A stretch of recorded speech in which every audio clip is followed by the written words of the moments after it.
A new study just came out. You could all find it on the internet. The happiest women are married with a family. They're the happiest women. Now, are there unhappy women who are married with a family, or divorced with a family, or divorced with no children? Are there happy single women? All of these exceptions never teach you anything. There are people who die in a car crash because they wore a seatbelt. But the fact remains that seatbelts save lives. The fact remains that the happiest women are women who are married and have a family. Okay. So this should be your number one priority. Find a good man and make a family. Now, if you have career ambitions as well, that's fine. Nobody begrudges that. But you have to have priorities.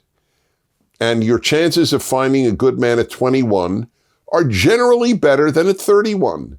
And they're generally better than at 41. And that is the way it works in real life, not in the make-believe world of college teachers. College teaches you make-believe, not reality. And that is a reality. Megan has decided, I was mentioning that earlier, who has been working with me for 6 years. Her husband got a better paying job in his field.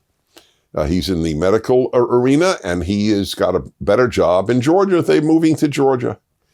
And she will be full-time mom and wife. This very bright woman named Megan.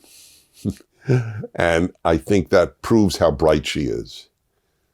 You can always work later. Now, is it worth getting a degree and having a background so that if there is a divorce or there is a widowhood that you will be able to self-finance? Yes, I think all of that is true.